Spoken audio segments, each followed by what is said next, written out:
I'm Owen Bigland. This is the Inside Edge video blog. I just returned from a nice luncheon that was held here in Vancouver, and it was put on by one of the big banks, one of the big 5 banks, and they brought in some speakers from Toronto, from Bay Street. It's a mixture of this bank's investment, wealth management division, as well as some real estate and mortgage department representatives. So I get invited to these things, quite a few of them every year, from the various banks that I deal with, especially TD and Royal, who are the 2 main banks that I give a fair bit of business to.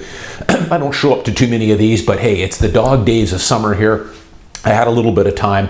It's a 5-minute walk to me to the hotel downtown here. So I thought, hey, it's a free lunch, open bar. Not that I take much of that, but I had a couple of beers. And they give away some nice door prizes. I won a nice little leather briefcase as well. So it was worth it. It was fun. They had a couple of good speakers. As I say, many of them come out from Toronto. Now, while it's still fresh, I wanted to come back to my office here and do a 2-part video blog here. Because a couple of interesting things happened at this luncheon, and I want to talk about both of them. The first one I'm going to talk about was I was at the luncheon. We took a little bit of a break in between some speakers after the lunch, and a nice guy came up to me, introduced himself, and said, "I know you. You're Owen Bigland.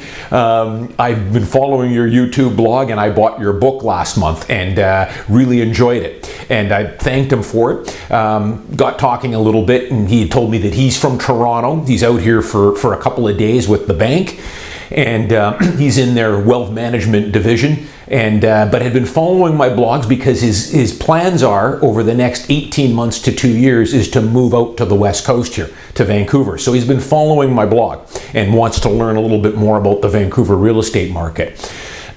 But he had a question for me, and he goes, something I'm kind of wondering about that I don't understand after reading your book and watching your video blogs.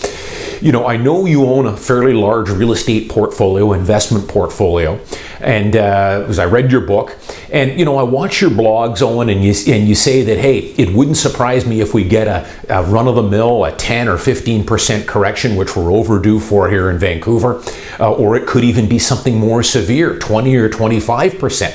And I told him, yes, I agree. I talk about that all the time on my blog. Every 3-4 years we should get a correction. We're overdue for one.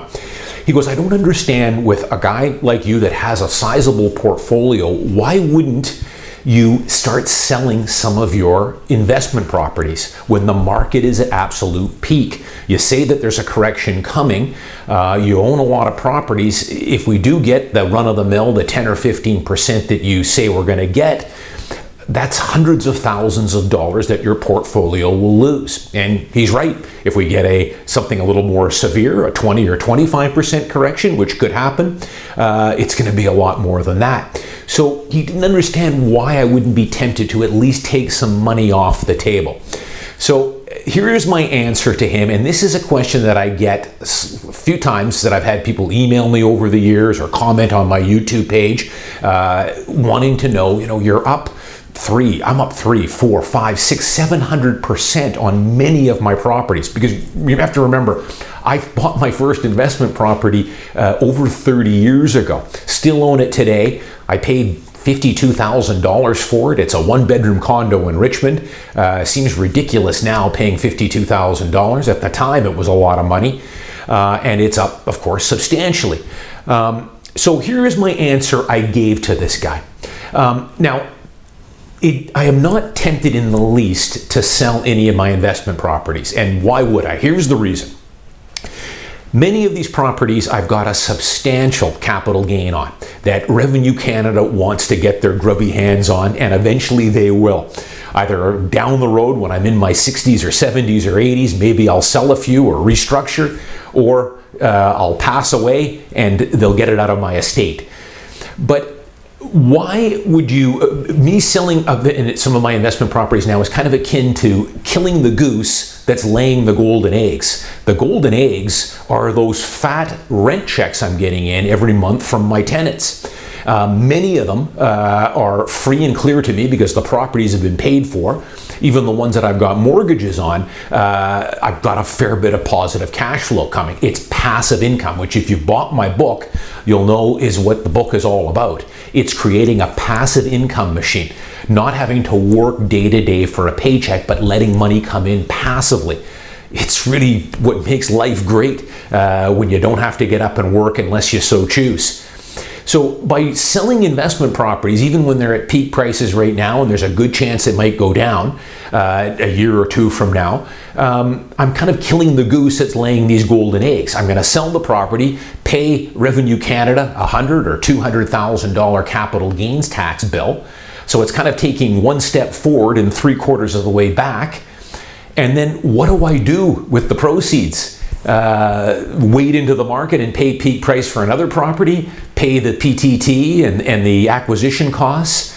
Not going to make any money putting in a bank account, earning 0.5%, and it's fully taxable, the interest rate.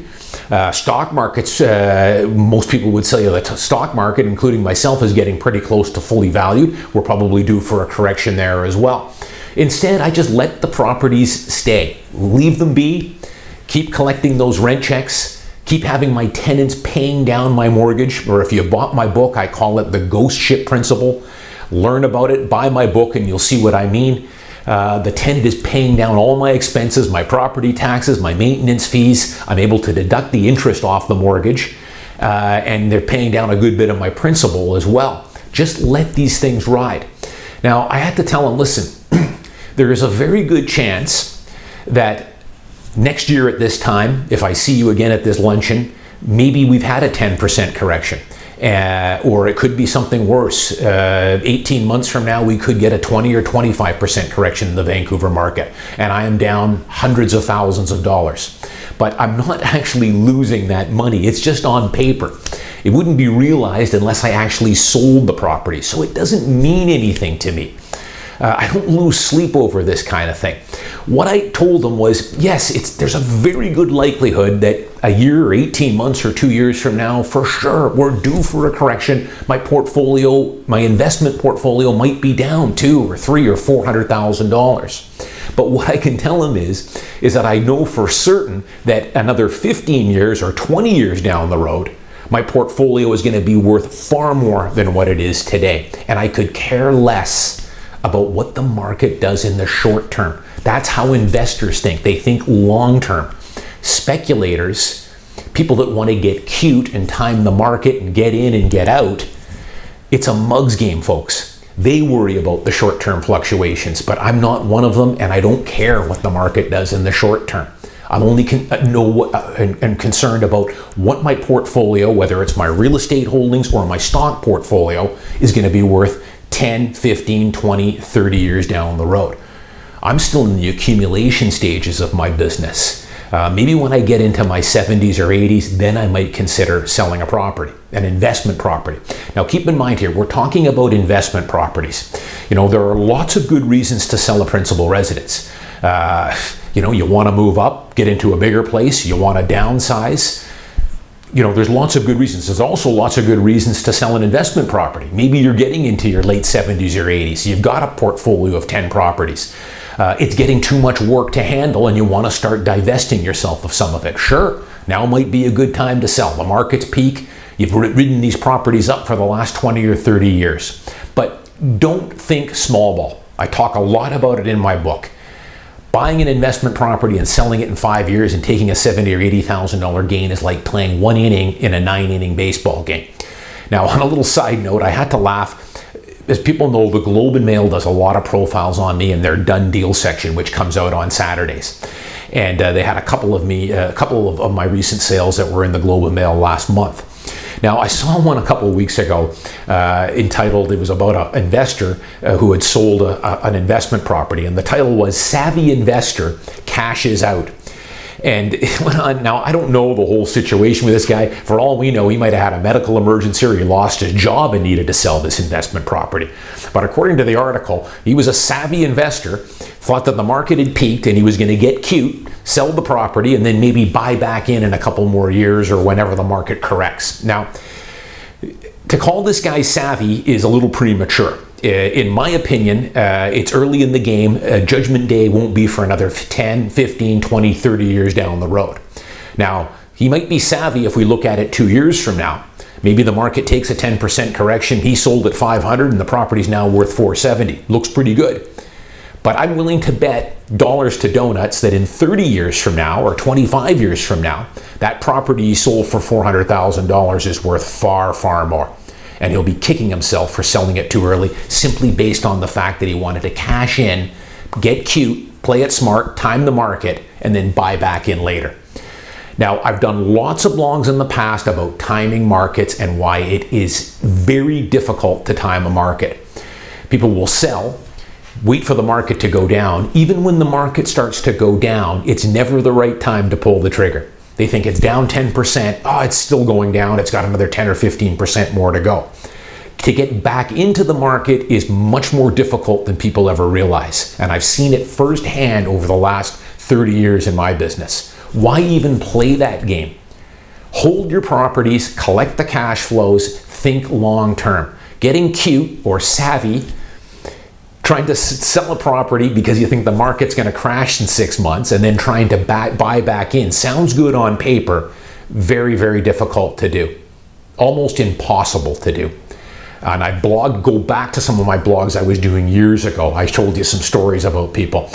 You know, the Vancouver market is littered with the bodies and the head, people that have had their heads handed to them over the years that thought they'd get cute, sell at peak, and then buy back in after the market corrects. Problem is, the market, we don't know when it's going to correct. It might go up another 10 or 15% here. And even when we do get the correction, it's never the right time to buy back in. It's still got ways to go. Are you kidding? Why would you buy back in? It's down 10. It's just the beginning. This whole market's going to crash. Next thing you know, the market's back off to the races again and you're left on the sidelines holding the bag. So those were some of the kind of the things I talked about with this young guy at the luncheon. Kind of the goose that's laying the golden eggs here, and just let the things run. You're going to have to pay the capital gains tax on it. I want the passive income. I'm an investor. And that's the way you have to think. So many people think that you have to be doing something, fiddling with it. And I see it all the time with people that I see it on the MLS. I see a unit for sale. I'll go into the history. They have it as an investment unit. They just bought it a year or two ago. Yeah, they've made $30,000 or $40,000 on it. But when they sell it, they're going to have to pay the tax man. So of that $40,000 or $50,000 quick profit they've made, 15 of that is going to go to Revenue Canada. And then you're going to pay another $10,000 or $15,000 in real estate commissions. And remember, I'm a realtor. I make my money selling properties. And I'm here to tell you that the transaction costs or the friction costs in getting in and out of real estate are extremely expensive. They're going to pay a huge amount to sell that property. You're also going to pay a bunch of dough when you buy the property. The PTT, the GST if it's new. There's so many friction costs, unlike, say, a stock portfolio, which can be liquidated for a few bucks. Real estate is going to take you tens of thousands of dollars to get in and out of positions. So for those reasons, that's why I don't sell when we're apparently, we don't know, but apparently we're at peak market. Prices are going to go down from here, but I've been hearing that for 30 years. I tell you, if I had $1 for every guy that's told me over the last 30 years to sell your investment properties, I've been hearing that since I bought my first property over 30 years ago, and the market continued to go up and I had a bit of money in there and I had a nice capital gain. You should sell it. Sell it, cash out. Nobody got hurt taking a profit, was the old saying. I'm telling you, lots of people get hurt taking a profit. Don't get cute. Don't try and outsmart the market. And this is coming from a person who makes his money listing and selling properties. There's lots of good reasons to sell a property, but trying to outsmart a market, trying to sell it when you think it's peak, going on the sidelines and then waiting for a market to correct and hopefully get back in at a cheaper price is not a good reason to sell. Hope this helps. A lot of this I talk about in my book. Most of this stuff is your mental attitude. That's really what being a successful investor is all about. It's staying the course and just focusing on the things you can control and buying and holding. So much of becoming a successful investor, whether it's the stock market or the real estate, or at least just buying your principal residence, is just the mental attitude you need to have, that long-term mentality. Buy my book if you haven't already. It's still on the top 10 on Amazon. Thanks to all the people that have bought it so far. It'll be the best $10 you've spent. I'm Owen Bigland. I'll see you next week.